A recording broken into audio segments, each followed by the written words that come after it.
with the sun!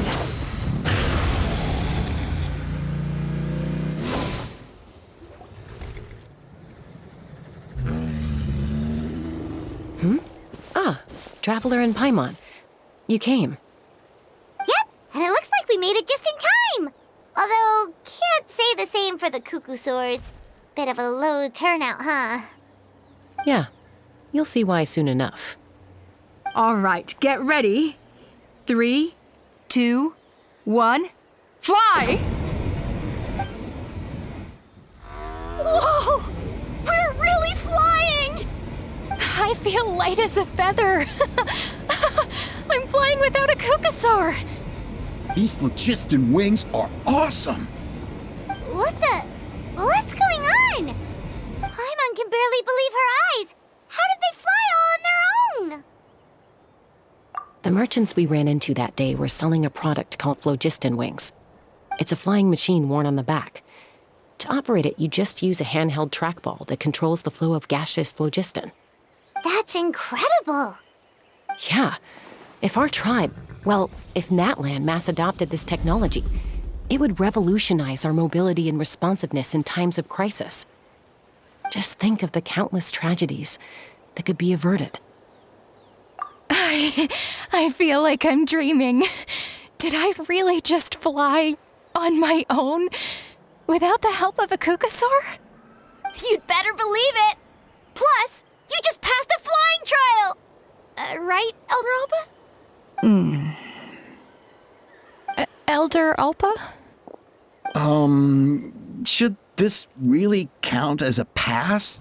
If we did the trial using phlogiston wings? Why not? The scoring rubric is about flying performance. It doesn't specifically say you have to ride a Cuckoosaur, does it? Yeah, maybe, but... I mean, even Chasca had to ride a Cuckoosaur in a trial, right? And the whole point of the trial is to test both your flying technique and your ability to work with a Saurian companion. Well, if we can fly by ourselves, maybe we don't need to test the ladder anymore. Chasca, Traveler, what are your thoughts on this new invention?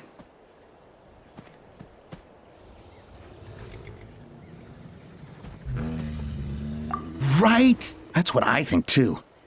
I agree that they have strategic value, but I don't think it makes any sense to evaluate candidates by the current testing standards if they're using phlogiston wings. Why? Shunan finally mustered the courage to go through with this, and now you're saying it doesn't count? We don't have any experience using these wings in battle, nor is it immediately obvious how to incorporate them into the existing systems in our tribe. Taking a longer-term perspective, I think we need to start by getting thoroughly acquainted with how these things work. Then we can develop a new trial format with new assessment criteria, tailored to candidates using the phlogiston wings. You all raise valid points. But Chasca, while your proposal sounds perfectly reasonable, it would probably take years to put it into practice. We lost so many people in that war. These phlogiston wings could be exactly what we need to strengthen our forces and boost morale in this trying time. And as for real-world battle experience, there will be plenty of opportunities to gain that. I have high hopes for you, Junon. Huh? Hey, stop staring into space! Say thank you! Oh, thank you. Thank you, Elder Alpa. You have nothing to thank me for. Remember, the way you got your wings back was by relying on yourself. Oh, Elder Alpa! Bad news! Cuckoosaurs are attacking the merchants again! Again? Okay, everyone, stay put while I... Huh? Chasca?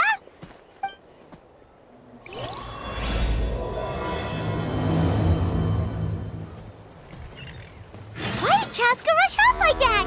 And then Elder Alpa and the others too? Anyway, let's go see what this is all about.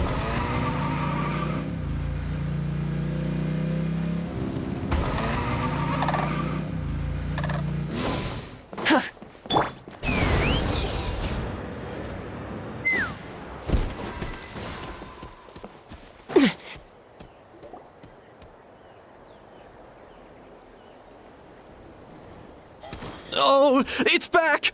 It found us again! Run! Get out of here!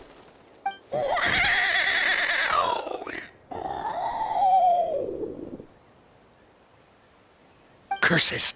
She's really riled up this time. Hey! Stop running! We'll never outrun a creature with wings! Get back here and let's fight!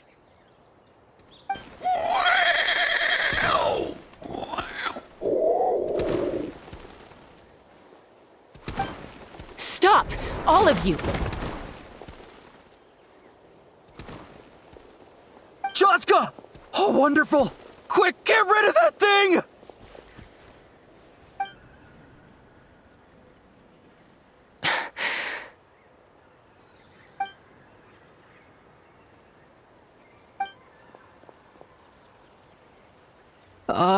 What's going on?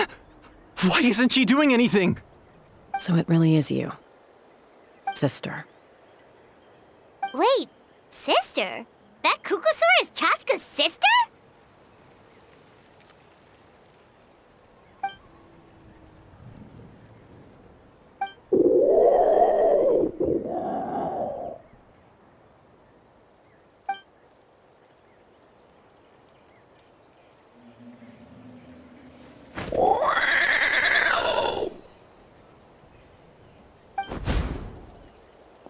Koya, wait!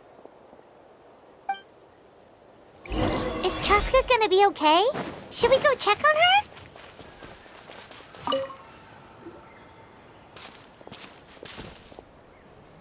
Chasca, are you okay?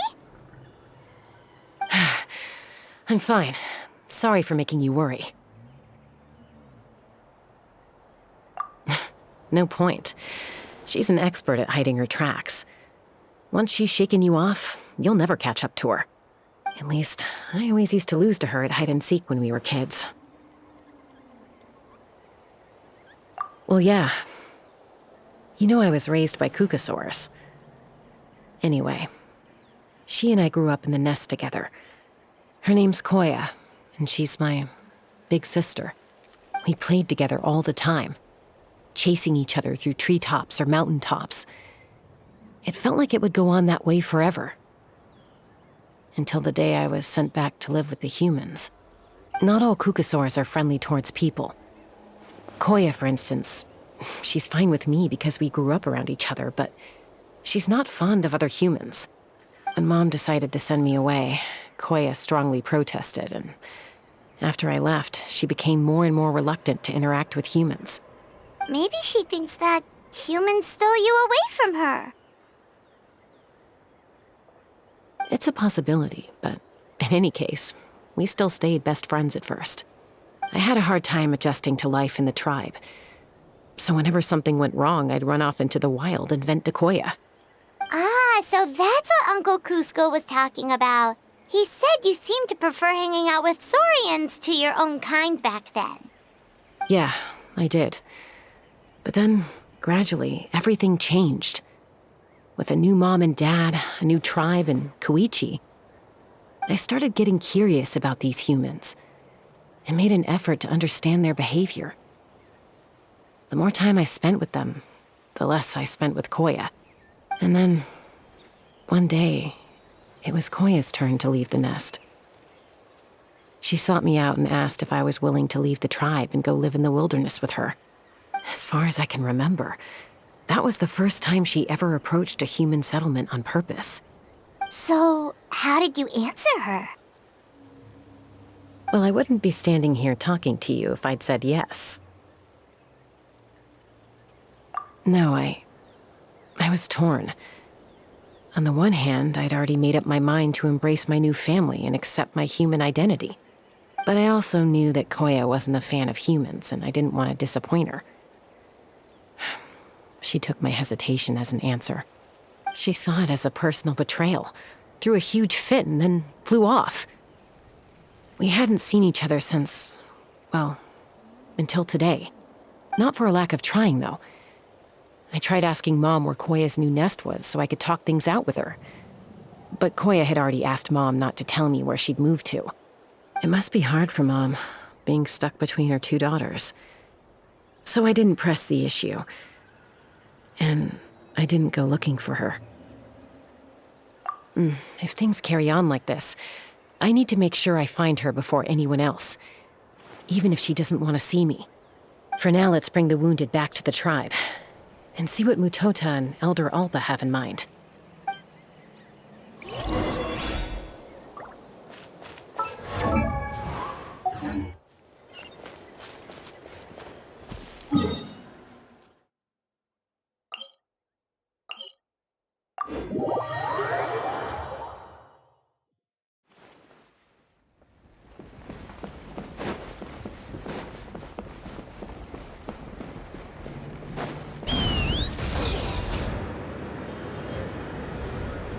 Giddy up!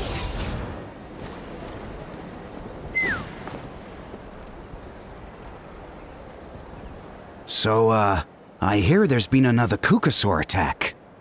Ha! I knew it! They're wild animals, and they can't be trusted. Hey, show a little respect. The Kukasaurs are our partners. Maybe in the flying squad, but they don't give a hoot about the rest of us. Well, now that we have the phlogiston wings, do we even need the Kukasaurs anymore? Are you kidding? How are we supposed to protect our tribe without them? I didn't mean it like that. Huh? Protect our tribe? Or are you just scared that your precious flying squad will lose its prestigious position? You take that back! Things are changing so quickly. Chasca, there's a conflict emerging there. Aren't you going to nip it in the bud? The whole tribe's talking about this now. Breaking up a single fight won't solve anything. The real source of conflict here is the phlogiston wings. And what happened with Koya. On any other day, people would just brush this attack aside. After all, clashes between wild Kukasaurs and humans are no more common than those between people. But now that the phlogiston wings have entered the equation, it's sparked a debate over whether our tribe needs the Kukasaurs at all. I worry that we risk repeating the mistakes of the Cinder City. Back then, Lord Ochkon's hatred of the Saurians nearly destroyed the peace forged by the Pyro Archon. Chasca, to prevent things from deteriorating further, I'd like to task you with restoring peace to the tribe. I will. Traveler, you've already done so much for Natlan, and the Flower Feather clan has no right to ask more of you. But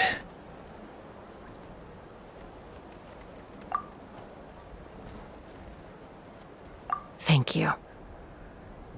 And don't forget about Paimon. Just leave this to us.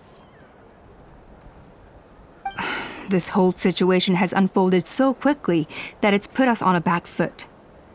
To tell the truth, it makes me a little suspicious. You think someone might have orchestrated all this? It's possible. Leave it with me. I'll look into it. Also, Chasca, could you try to keep a low profile while you're out there digging around? We don't want to give our hand away. I'll do my best. Okay, so where should we start?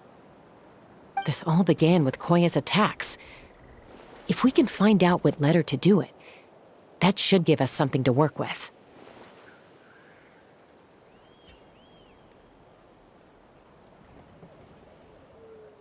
Unlikely.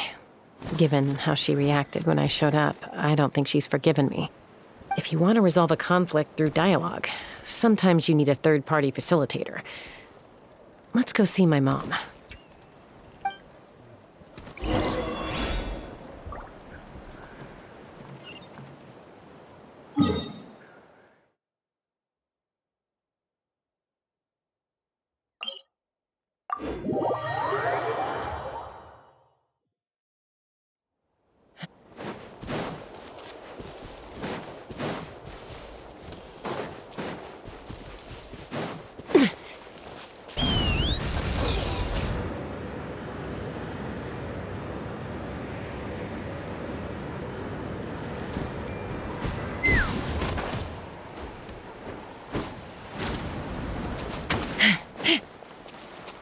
Let's fly!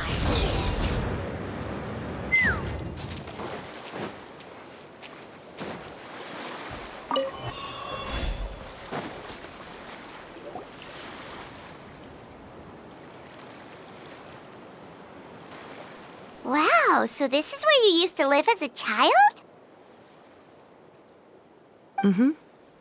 When I was little, we used to do this thing where I'd jump from the top of this tree, and Koya would fly over from the platform and catch me in midair. Or sometimes we'd both fly from the treetop together, and then after some aerial maneuvering, she'd throw me up onto that platform. After we got a bit older, we went to the nearby shores looking for even greater heights. Ah! Stop! You're gonna give Paimon a heart attack! Oh, really? I just thought it made a fun story. Then I'll share more with you when there's time. Anyway, back to the matter at hand.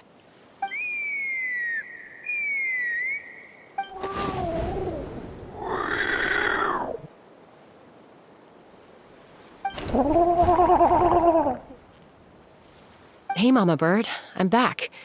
My last visit was only a week ago, wasn't it? See? I visit you more than I visit Papa Cusco. I brought a couple of friends with me. These are the Traveler and Paimon. Traveler, Paimon, this is my mom. Her name is Chimpu. In the human tongue, anyway.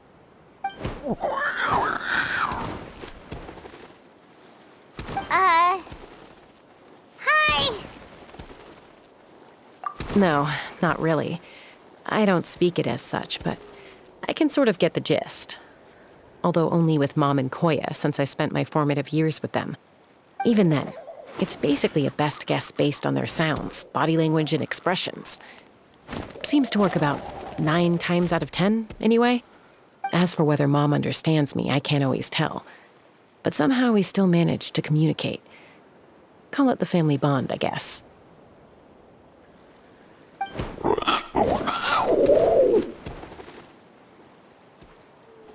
Don't worry. I'm doing well, but I think Koya might be in some trouble.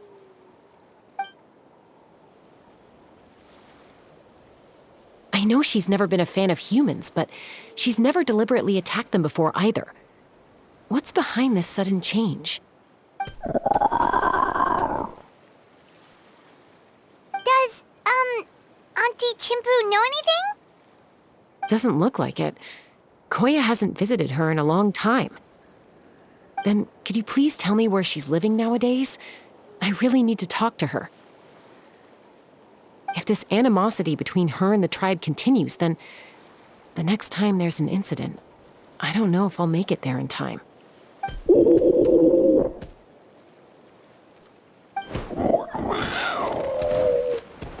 She said she'll take us there. Thank you, Mom.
this is a really remote location.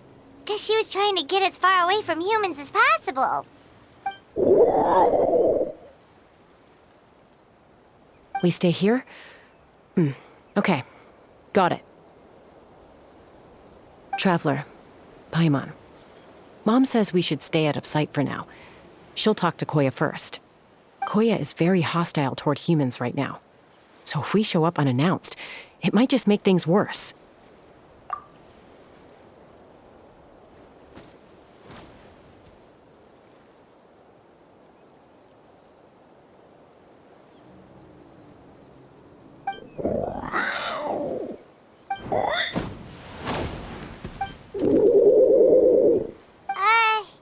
Any idea what they're saying? Sounds like things are more complicated than I imagined. There's evidence in this area suggesting that Koya might have been the victim of a human attack.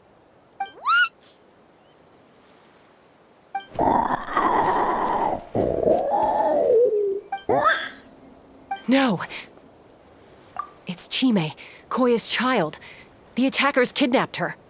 They came over the sea, under the cover of night, and they took Chime. What the heck? Who would do such a thing? I searched day and night, and finally found them.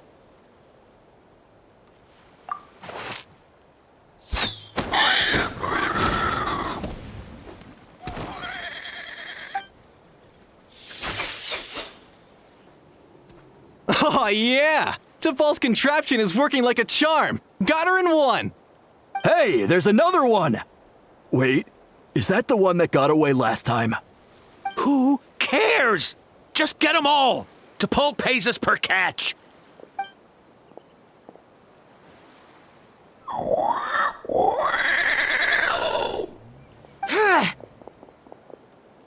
Chasca! Chasca? How do you get here? Quick, stop her! Don't you even think about running away!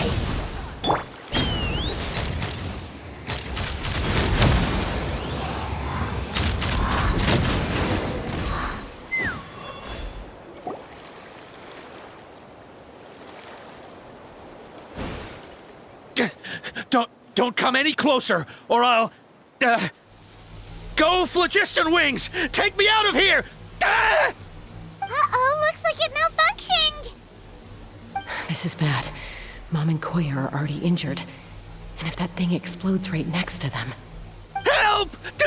Elemental energy suppresses it! Please, someone! Get back!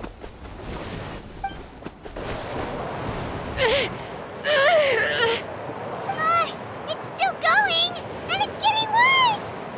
Guess we need a more permanent solution. All right then.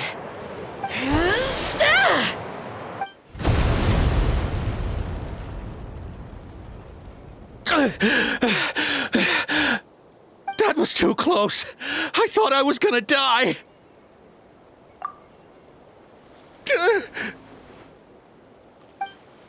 Answer us honestly. Were you the ones who attacked Koya before?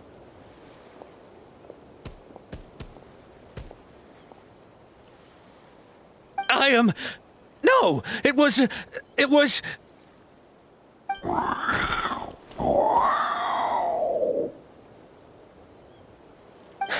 Well, she says it was you. Just tell me, who sent you here? It was T'Pol. He told us to catch all the wild Kukasaurs we can find. And he also said that this Kukasaur has become a thorn in his side, so it needs dealing with urgently. T'Pol? Huh. Sounds familiar. But where from? Well, he tends to send his orders in writing. He pretty much never communicates with us in person. When he does, he wears a mask to hide his face. And whenever we trade Kukasaurs for Phlogiston Wings, we deal with his henchmen. So you didn't even make those wings? All we did was slap some labels on them and transport them over here, to make them look like they're imported. To make it harder to trace their origins. I don't know, honest! Well, that's mighty convenient, huh? What about if I held a gun to your head? Would that change your answer? No need. I'm sorry. I'll tell you everything I know. T'Pol doesn't tell us much, but he always stresses that he wants them alive. So that gives us some clues. This is just a best guess, of course, but we suspect that the gaseous phlogiston stored in the track balls is drawn directly from the Kukasaurs. What?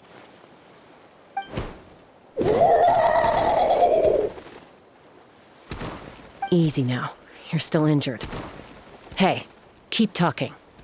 Yes, ma'am. So, the gaseous phlogiston has to be highly refined in order to power the phlogiston wings. The slightest imperfection can have disastrous consequences, as you just witnessed. But the Kukasaurs have a natural ability to process gaseous phlogiston. So, if you use them as an intermediary, then...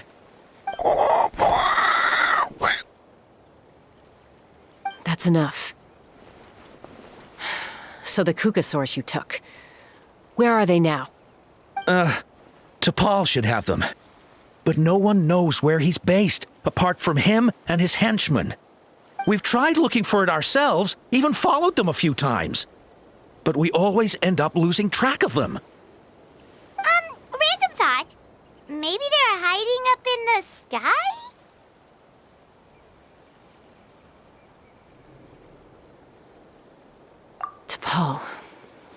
T'Pol. I'm sure I've heard that name. Maybe it was... Chasca! Traveler!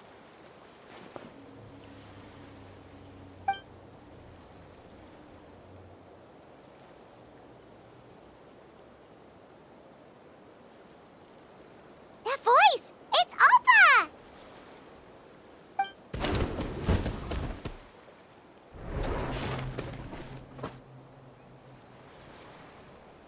Elder Alpa? What brings you all the way out here? Well, I was patrolling nearby when I heard the sound of an explosion. What's going on?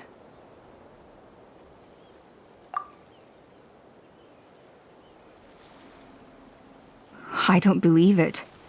Elder Alpa, does the name T'Pol ring a bell to you? I feel like I've seen it written down before. Maybe in a list of candidates for the flying trials? Huh? So he's a member of your tribe then? No. If he was a member of the Flower Feather clan, I'd definitely know him.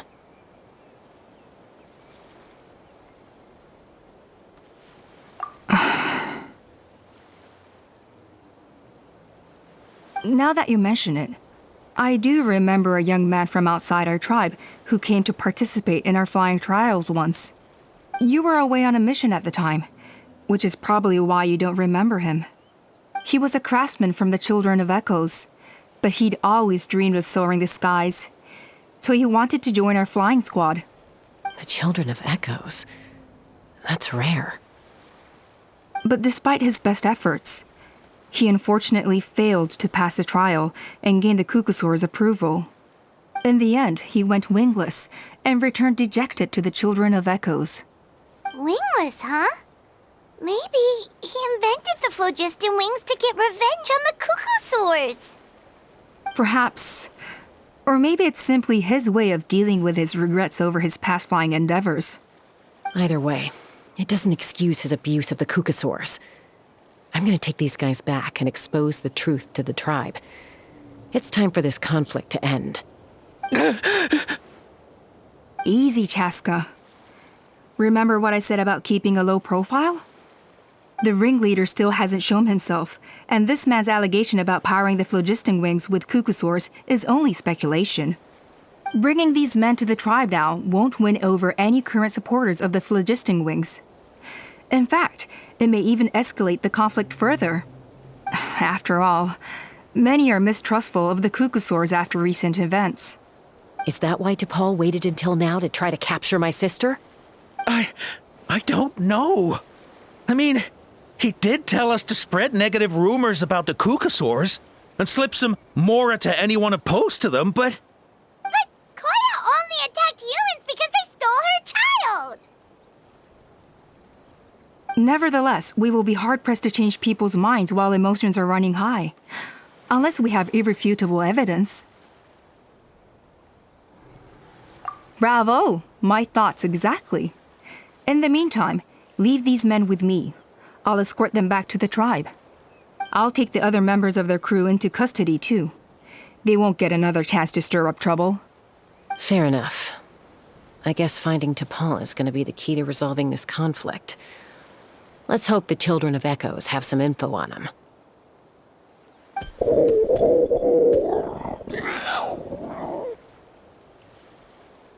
Sorry, whatever it is, it'll have to wait till this is all blown over. I have to fix this situation before it spirals out of control.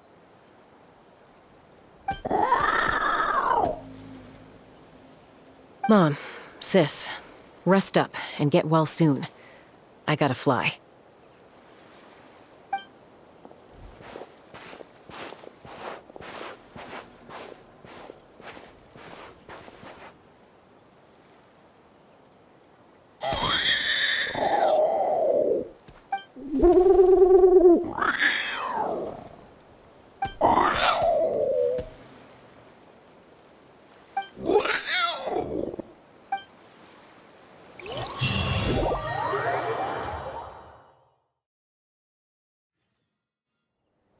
Time to act.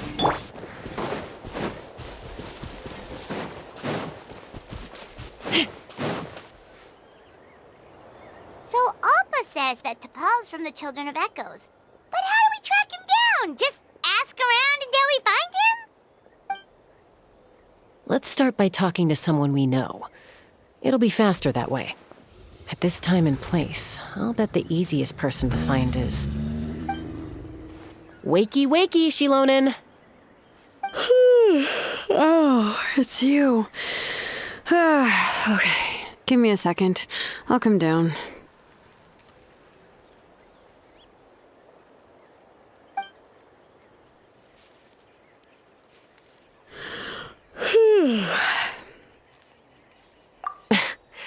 I climb trees to fly further and see farther. I don't usually stop for a nap. Well, we're not all like you. Always full of energy, even after flying around all day. Yeah.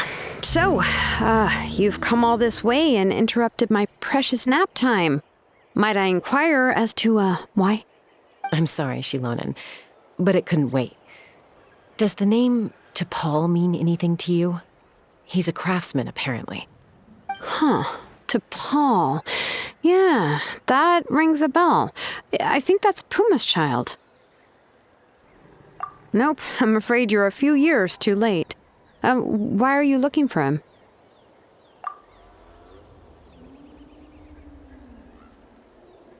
Huh, phlogiston wings. Wow, okay. The kid actually pulled it off. Well, looks like, no more rest for me today. Pulled it off? You mean he's tried making something like this before? Yeah, he started trying to build a flying machine right after he got back from the Flower Feather clan. So right after he went wingless, then. Was this flying machine anything like the gun you made me? You mean your gun that's harder to tame than the proudest Kukasaur? No, he wanted to build something that allows anyone to fly freely, even if they're not naturally gifted. But he never got very far back then, though. Blew up his workshop a few times and barely made it out alive. I never really kept up with him after that. His parents traveled a lot in their youth and only returned to the tribe after he was born. But they settled in a remote area and don't interact with other people much. Which means most people in the tribe don't know them very well. Your best bet is to chat to his direct family. I'll, go get Puma. Wait for me in front of the workshop. I won't be long.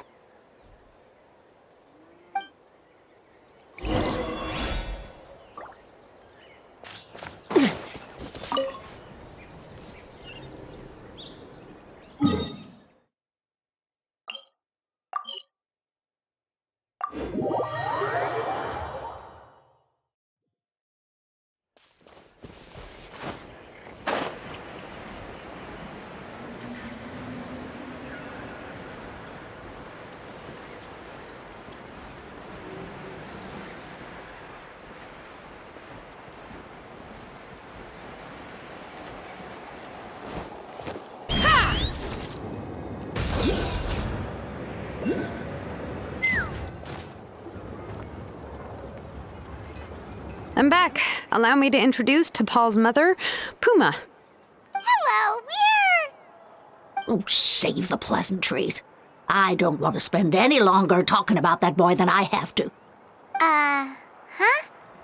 I disowned him long ago. He is no child of mine. All he cared about was his pipe dream of reaching the sky. Oh, we tried to talk sense into him, but he was obsessed. And then when he left us, he spouted some nonsense about building a workshop in the sky to avoid the constant criticism of us ground dwellers. He left his notebook behind. Whatever questions you have, you can look for them in there. I am done talking about him. He's no son of mine. He never called me Mom anyhow.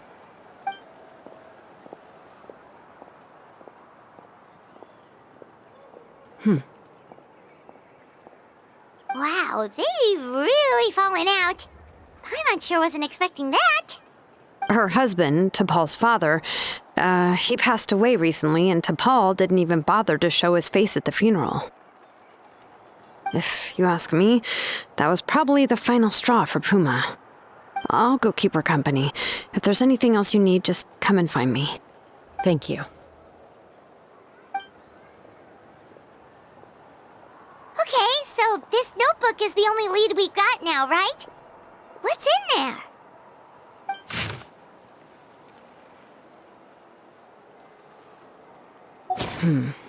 Some early designs for the phlogiston wings, and some theorizing about an airborne workshop.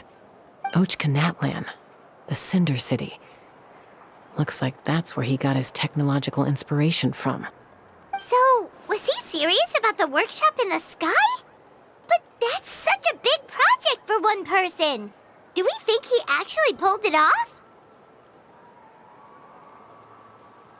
Oh, yes. The one from the trial arena that was super high up!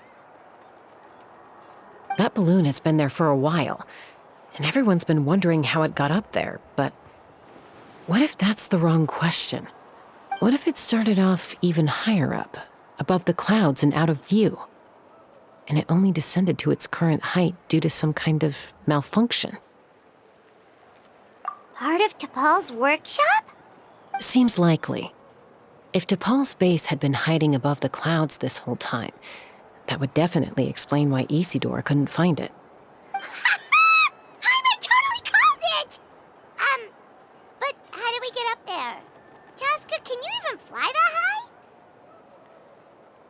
By myself? Possibly. But with a passenger, no chance. I doubt even phlogiston wings could take you up that high. At least, not without that relic T'Pol mentioned in his notebook. Yeah, and he's probably holding on to it. We'll have to find another way. Nope.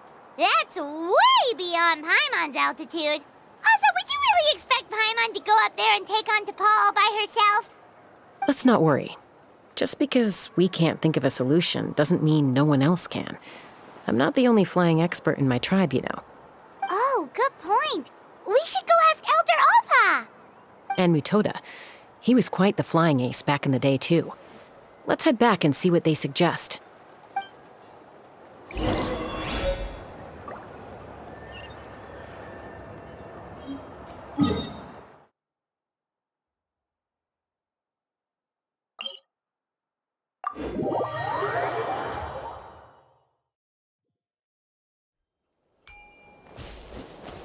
Take me up!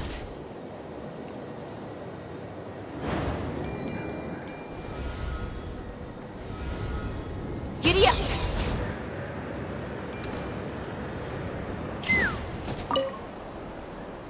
Chasca, you're finally back. Things are getting really tense in the tribe. Have you made any headway with your investigation? Some people even think we arrested the merchants just to support the flying squad and crack down on the phlogiston wings.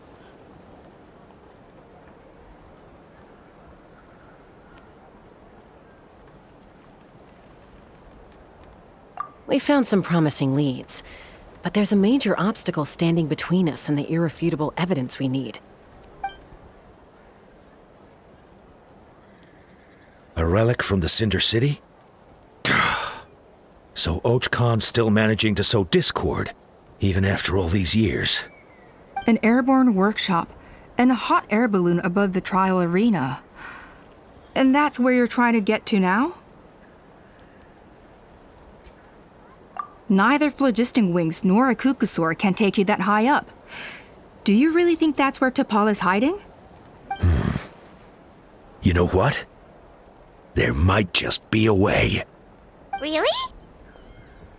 Do you still remember those spouts in the arena? When they were all blocked, the gaseous phlogiston was trapped and unable to flow.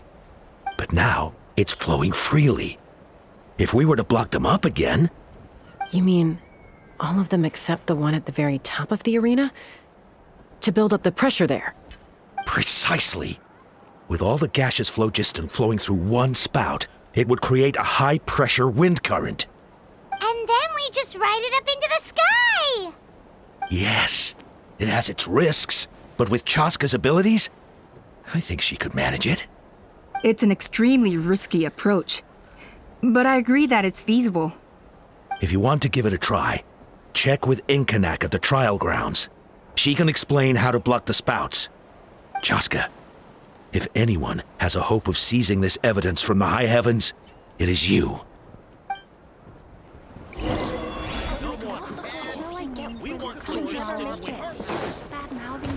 Let's ride.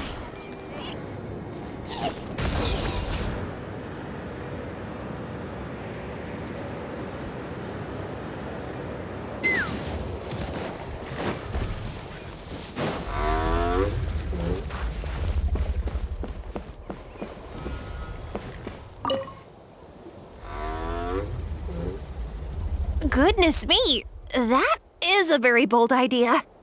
Maybe so, but we have to act fast. What's the quickest way for us to block off the spouts? From a technical perspective, I'd have to advise taking some measurements and carefully planning this out first. But I'm guessing that's not what you want to hear. Then we'll have to take the rough and ready approach. See the solid phlogiston over there?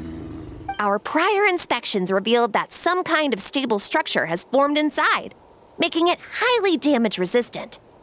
It's not without its weak points, but unless they're all struck at the same time, the structural integrity won't be threatened. So, what happens if we do strike them all at once? It'll collapse. Okay, I see where you're going with this. Yeah, you got it. As long as you hit all the weak spots at once from the right angle, the solid phlogiston will fall right on top of the spout and block it up. You're right about rough and ready. Sounds like my kind of plan.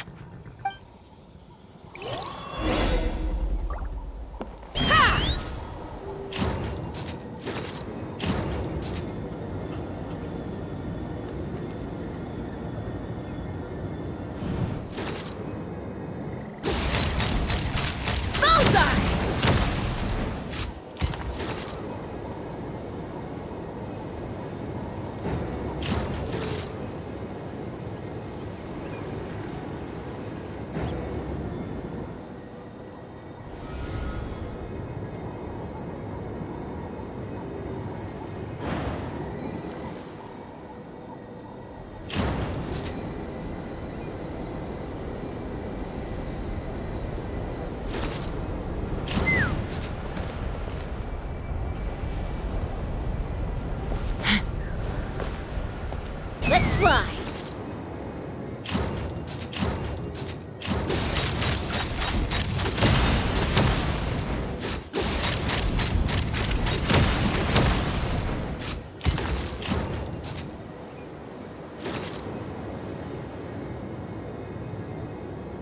Look!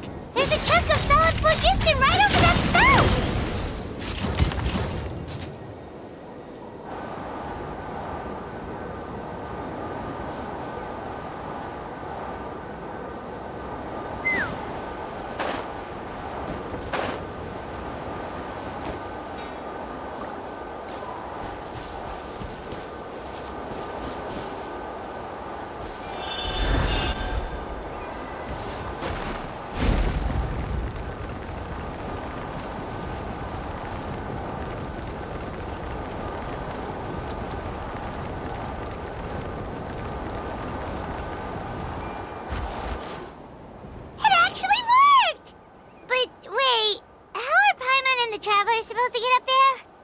Sequoia can give you a lift. She's actually been following us this whole time.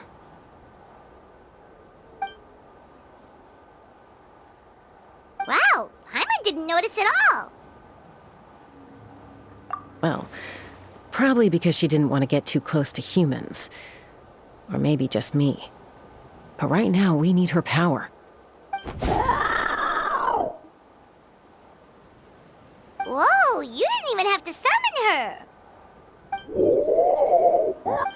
Yes, up there. That's probably where Chime is. All right, let's go have a little talk with this T'Pol.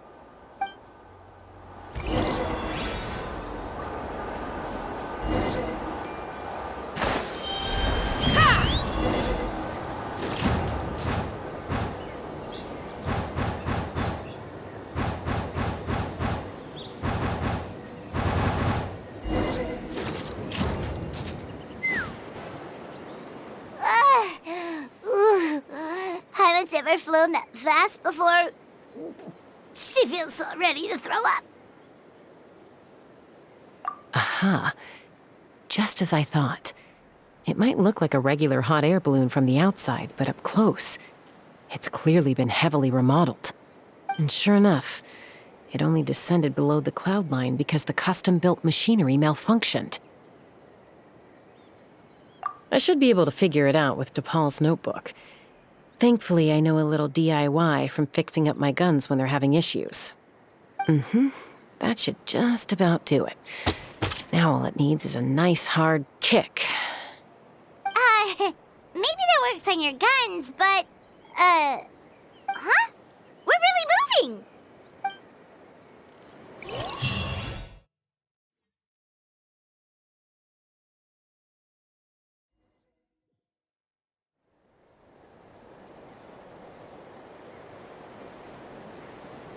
Here it is! The workshop in the sky! Oh, you gotta see it to believe it. Makes you wonder why T'Pol even bothers with phlogiston wings when he has tech like this. Well, according to the notebook, the platform beneath us runs on components from the Cinder City. Those can't be mass-produced. Also, I have some doubts about its mobility after seeing how it moved just now. For someone like T'Pol who dreams of flying freely, this definitely doesn't cut it. But if he's got that relic, he should be able to make a set of prototype wings for himself, right? Why bother making a whole flying workshop so he can mass-produce them?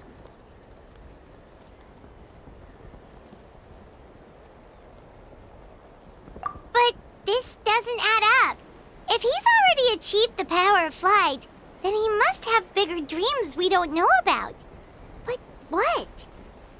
With any luck, we'll find the answers in his workshop.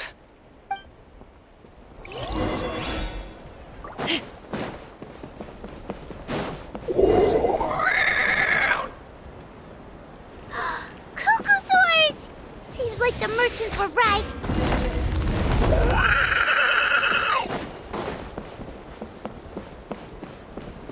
Let's fly!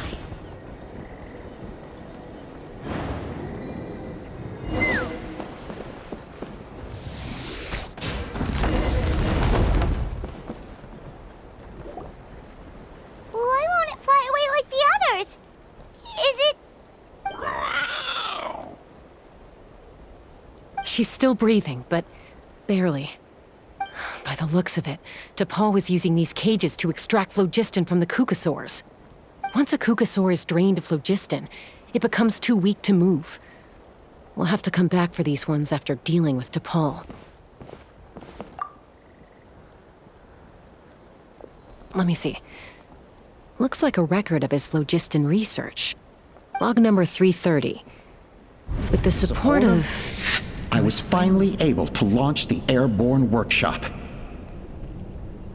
Even though it relies on the relic for 80% of its power supply, I've at least taken the first step. Log number 348. Research on the relic is progressing well. I should be able to replicate the technology and scale up production very soon. Has proposed a name for this groundbreaking invention. The phlogiston wings. I think I'm getting close. Soon I will achieve my dreams. Log number 377. Encountered some issues with the new, smaller model phlogiston wings. The gaseous phlogiston showed some volatility during the refinement process. Thinks we should proceed at a more cautious pace with the refinement experiments. But after so many past failures, I have to prove that I will succeed this time. Log number 114. Ran an experiment using kukasaurs to refine gaseous phlogiston. It was a success. Log number 117. I've started recruiting merchants and hunters to capture wild kukasaurs. Log number 121. Major breakthrough in the efficiency of phlogiston yield. Huh? So many parts have been crossed out! Yeah, probably the contact he alluded to in his other notebook. Guess he has a benefactor. Did anyone else notice how the numbering system in this notebook suddenly changed halfway through? We haven't got time for textual analysis, I'm afraid. Grab the notebook and let's press on.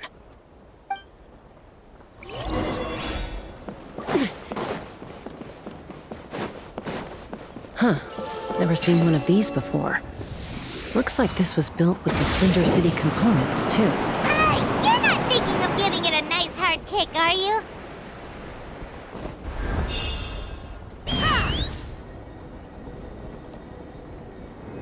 Whoa! What's that mechanism doing? It's asking for a nice hard kick where it hurts. Aim for the weak spot.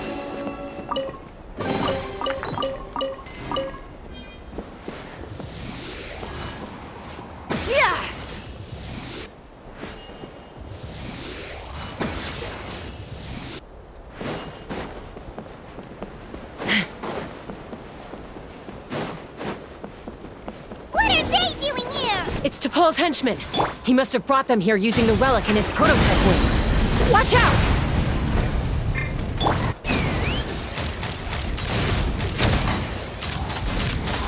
Locked on! Open fire!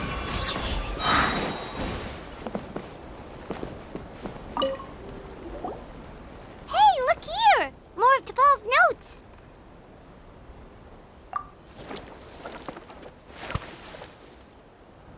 Log number 403.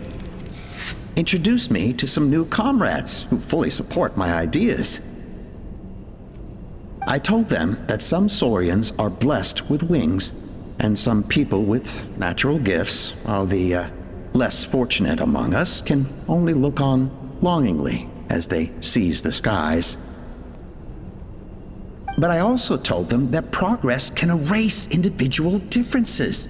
Think of the tools humanity has made to fight back against wild beasts. The law we have put in place to even the playing field between the strong and the weak. I promised them that our research will be the new frontier of human progress.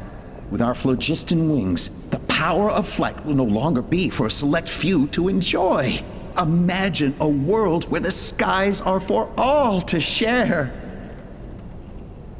I only hope that when we finally achieve this goal, we'll be proud of me. Imagine a world where the skies are for all to share. Yes, what a wonderful world that would be. If only it were possible. We could respond faster, and so many tragedies could be prevented. But T'Pol, what about the Saurians you're draining dry of phlogiston? You're not sharing the sky, you're stealing it! Bad move. I won't let you get away with it. I'm fine. Let's keep moving. I don't think we'll find anything else here.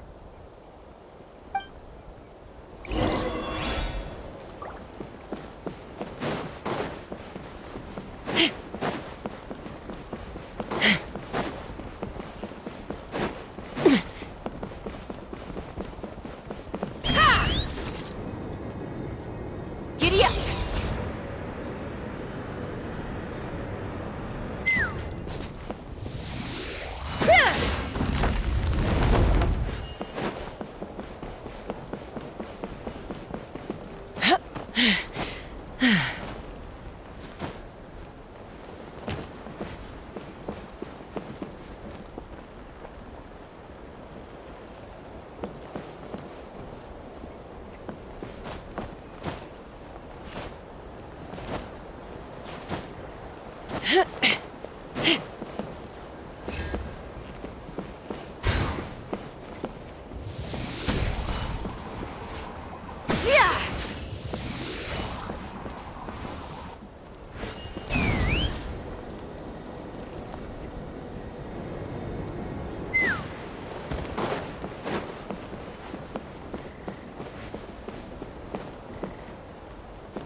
I can't believe he captured so many Kukasaurs. But right now, we have to focus on solving this problem at the source.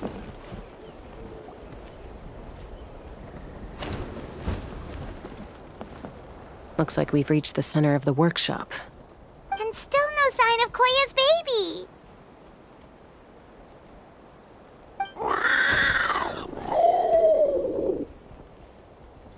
Let's search this area for now. If we still can't find Chime, we'll double back.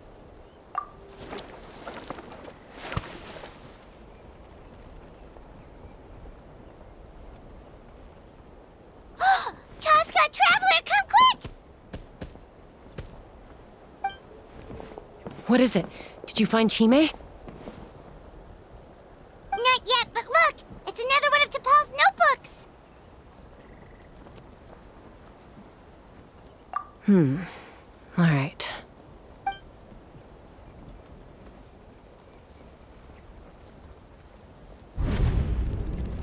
Log number 428.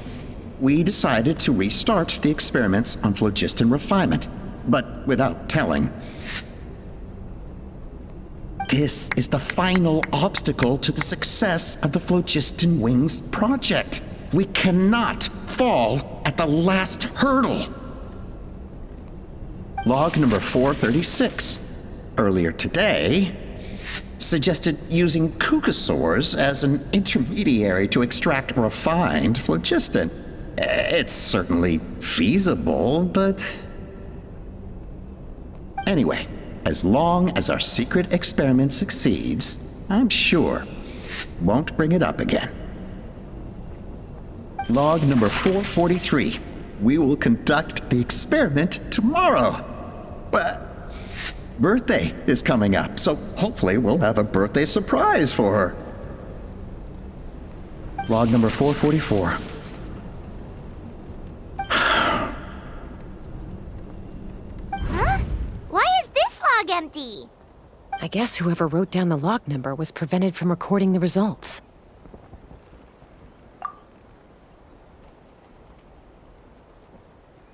Log number 0. We lost many comrades in the accident. Among them are friends, lovers, and children. But we cannot stop now. We will keep their legacy alive and carry their dreams forward. As of today, we are scrapping the artificial refinement method. Instead, we will focus all our efforts on phlogiston extraction from live Kukasaurs.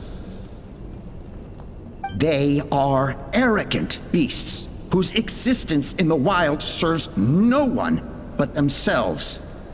Their true worth lies in their sacrifice for the sake of human progress.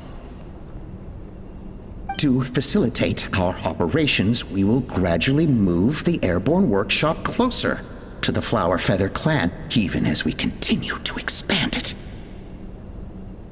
All this we do to create a world where the skies are for all of humanity to share.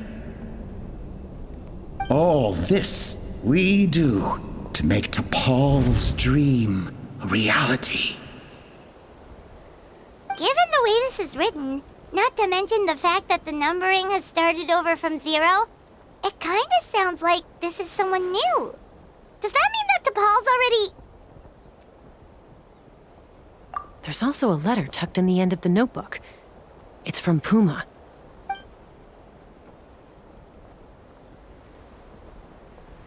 T'Pol, I don't know where you are right now, so I don't know how to reach you. My best bet is to send this letter to the Flower Feather clan. Your father is gravely ill. Oh, I know we've had our differences in the past, but he is still your father. Won't you come and visit him? Please. I know you never liked him and cared even less for me. All you ever yearned for is the sky. And your birth mother. But we'll still be waiting here for you if you do come back. This may be the last chance you'll get to see your father. So Puma's not T'Pol's real mom? Huh. Well, she did say he never called her mom, but Paimon assumed she was just venting. We know that T'Pol's father passed away quite recently, and this letter looks recent. By contrast, the writing in this notebook is old and faded. It looks like the real reason T'Pol didn't attend his father's funeral is because he'd long since passed away himself.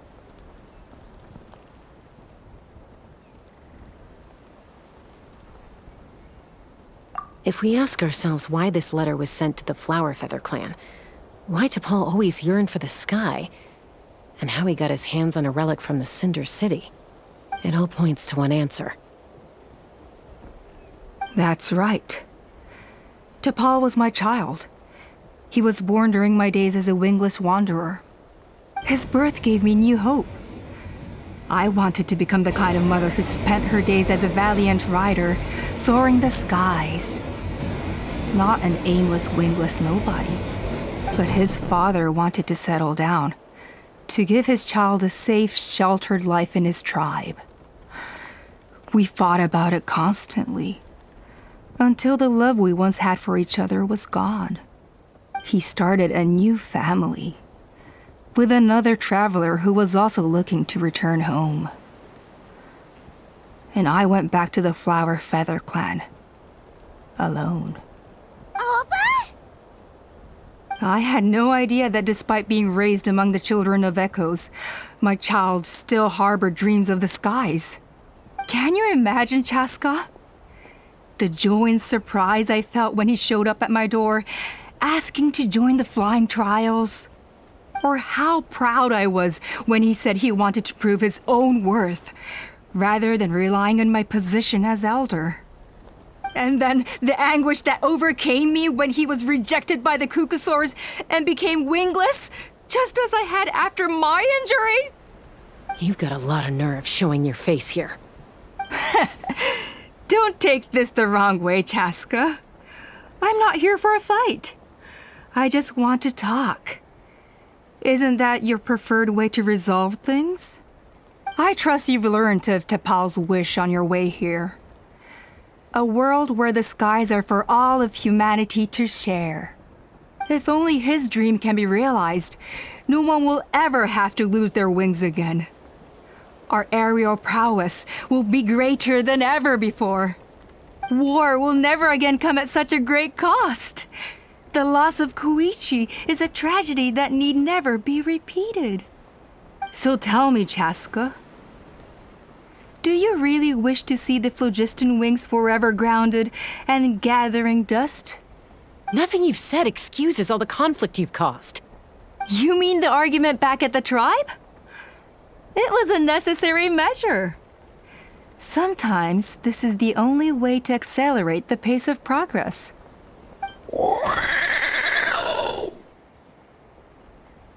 Is a mother harming her children when she coaxes them into swallowing a bitter pill? Of course not.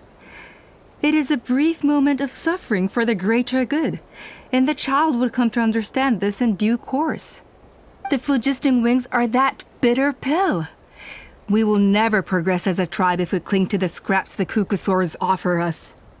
Once the people have embraced the phlogiston wings, they will never look back. Even if they learn how the refined phlogiston is sourced.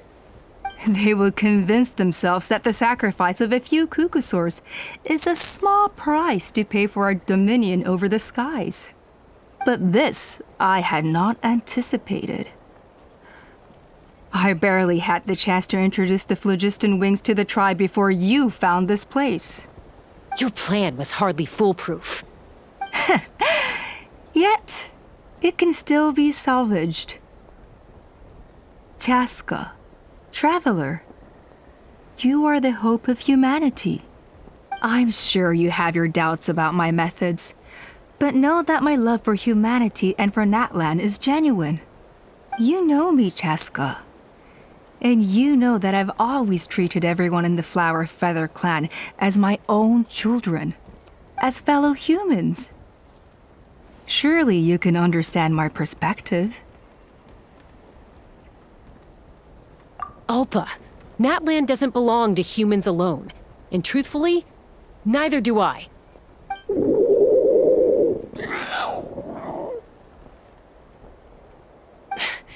How many times has the Abyss invaded Natlan now? And yet despite how much stronger it is than us, Natlan still stands as a nation of humans and Saurians. Peace imposed by force will crumble in a matter of days, because social bonds are what hold a civilization together. Weren't you the one that taught me that? And yet you would break the bond we share with our Saurian companions to take more power for ourselves? That's as stupid as hacking your own arm off to use it as a club. They are wild beasts, driven purely by instinct. How could they possibly understand human social bonds? Ugh, how did someone like her ever become a writer?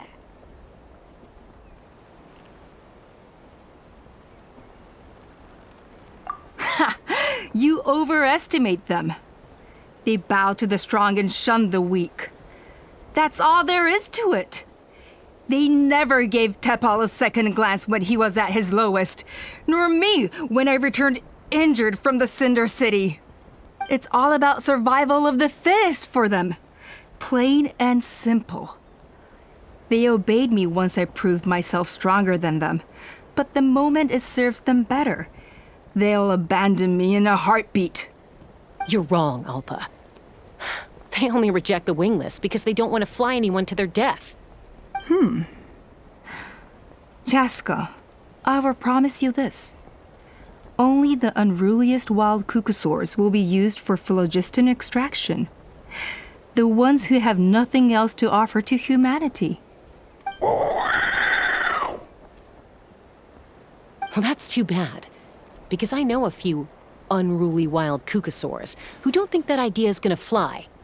Namely my mom, my sister, and me. And the others? To us, they're friends, family, even children.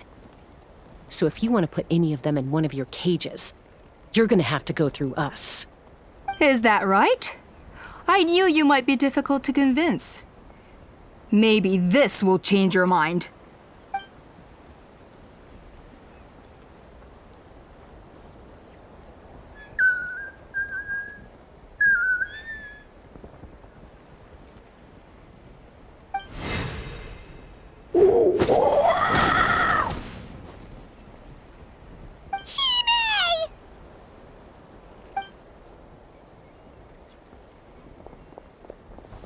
Alpa!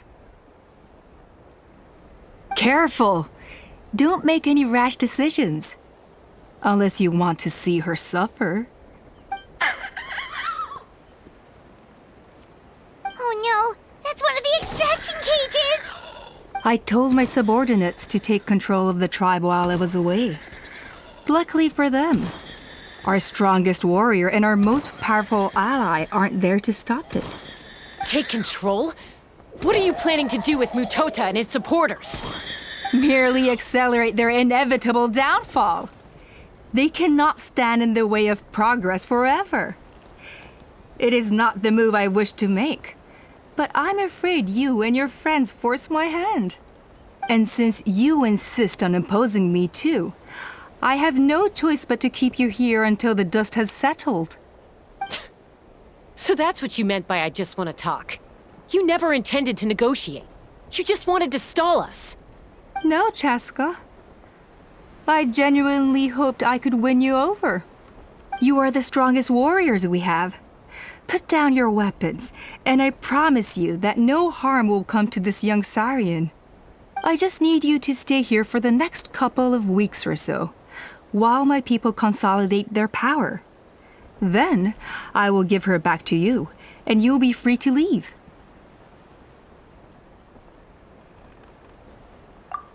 As long as the majority supports our vision, even the Pyro Archon cannot meddle in our internal affairs. Your vision is deranged, and the Flower Feather Clan will never support it. You sure about that? Then wait here and see. Time will tell. What do we do? Even if the whole tribe fights back, Mutota's in grave danger! Stop delaying the inevitable! Drop your weapons and get into the cages, now! She's still holding Chime hostage. Is there really no other way?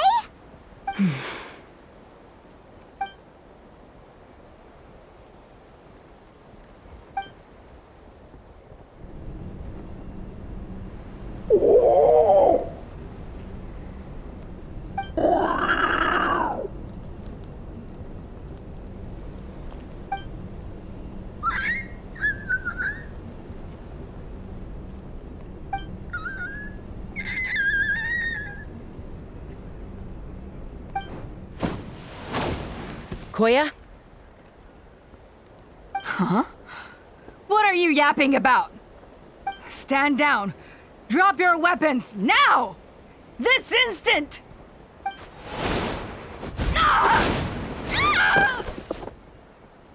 No! The relic!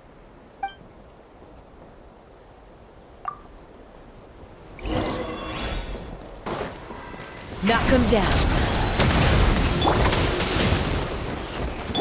Let's ride! Give up, Alpha. We're negotiating my way out. And this ain't... Hey, what's up with this relic? Bullseye!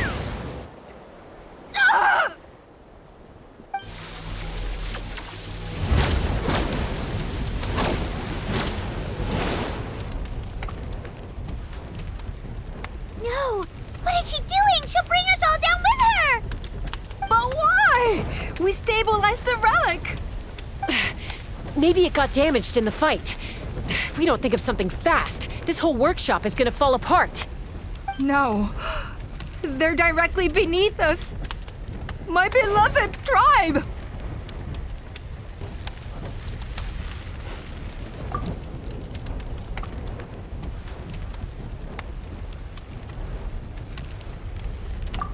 Okay,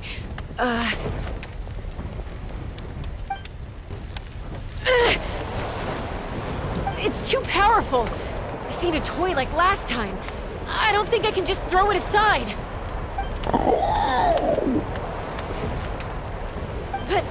But we need to get it far away before it explodes. Then the tribe will be safe, and so will this workshop.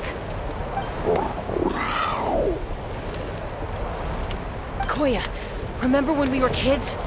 Come on, let's take this thing high up into the sky.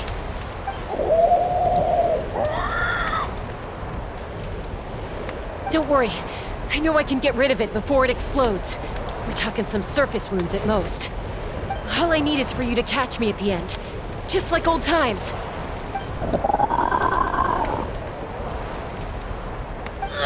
I can't hold it back anymore. We have to go. Don't be insane! Alpha, what are you... You're a fool, Chasca! Why would you choose such a risky solution? We cannot entrust the safety of our tribe to this wild Saurian! I'm the fool. You really think you can stand a better chance than me? Sure, it may be asking too much for an ex-wingless to escape the blast radius in time. But I can fly it a safe distance away, even if it's the last thing I do.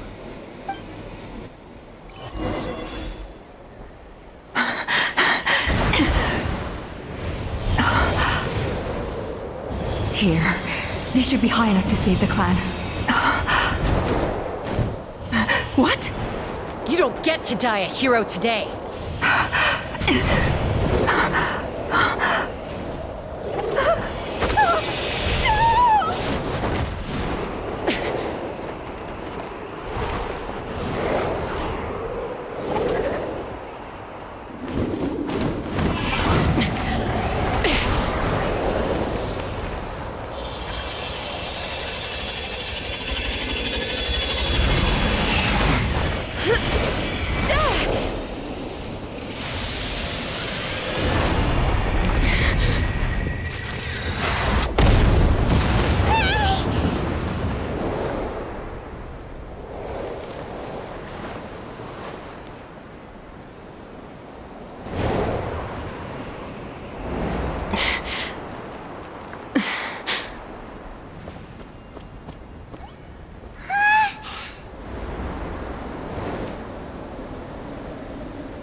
Koya, are you hurt?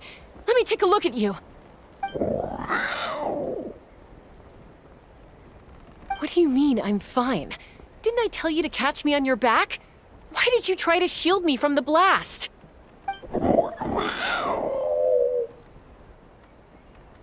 Accident? Yeah, right.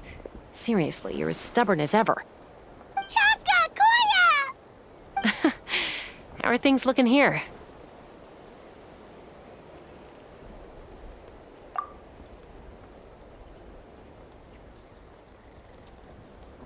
I think that's putting it mildly. I owe you one. Again.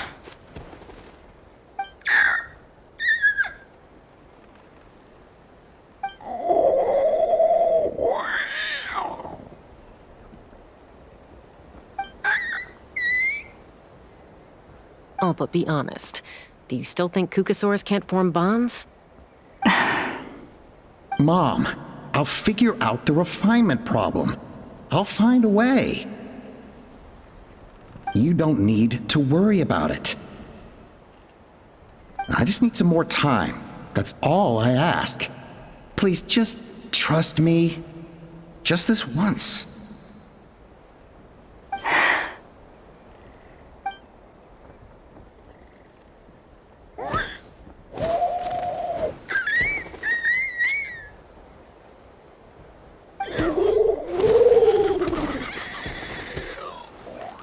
The Flower Feather clan yield to the strong. And it's up to the winners to define what strength means. So it looks like it's my turn to yield.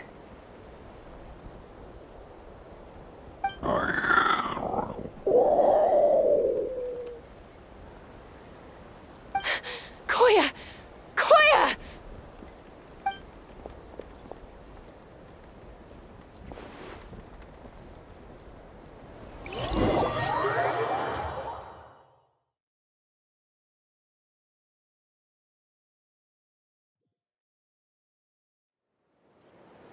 So, you're absolutely sure it's not because of the explosion?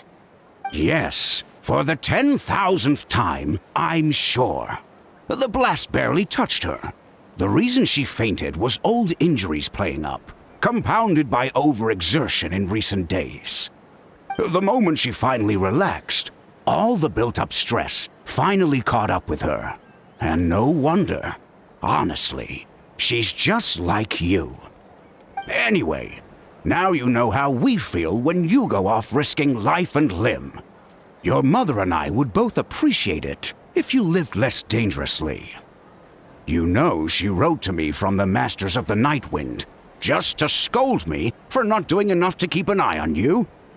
If she wasn't so busy with work, you can bet she'd come back here and chew us both out in person. I'll find an opportunity to apologize to her. I promise. You'd better. No more avoiding us, okay? And don't get me started on all the checkups you've missed. Got it. Got it. Huh? Koya? You're awake. I'll go let everyone know. Hey, but we're not done talking. What are we gonna do with her, Even after everything that's happened, she still hasn't figured out how to start the conversation with you. She keeps saying, I don't think Koya has forgiven me yet.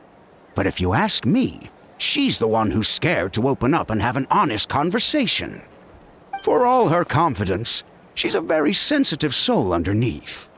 You'd think as a peacemaker, she of all people would know how to reconcile with her family after a falling out. She must have been a handful growing up. Thank you for being there for her. And of course, thank you for keeping her safe when you were up there in the sky. Koya, Uncle Cusco, we're here! Ha! I was just telling her that she's not to go chasing danger with Chasca ever again. Cusco, I understand how you must feel. But it's all thanks to Koya and Chasca's efforts that the airborne workshop didn't come crashing down on our heads. Oh, Paimon almost forgot to ask. They didn't hurt you while we were gone, did they? Thankfully, when her co-conspirators tried to arrest me, I was out coaching Koya and Junan. The two of them were a huge help. They took care of things while I went around rallying the resistance. So, in the end, Alpa's would-be revolt didn't really get off the ground.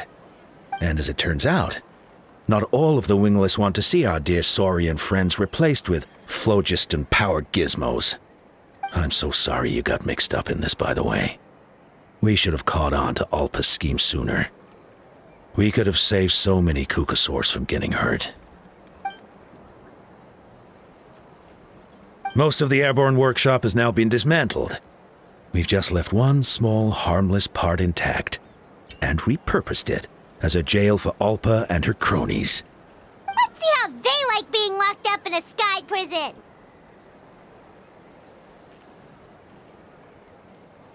So, it looks like there's just one last conflict left to resolve. Peacemaker, you're up. I said I had to wait until things had blown over, didn't I? And now they have. But I still have no idea what to say. Koya, I just want to say, I'm sorry for how things went down back then.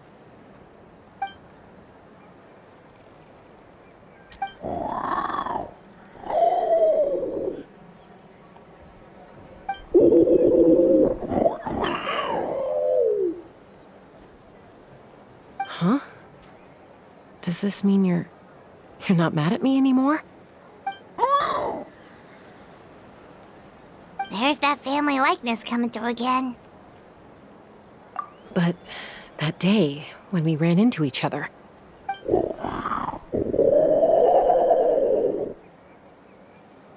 Huh? So then, when did you finally make your peace with it?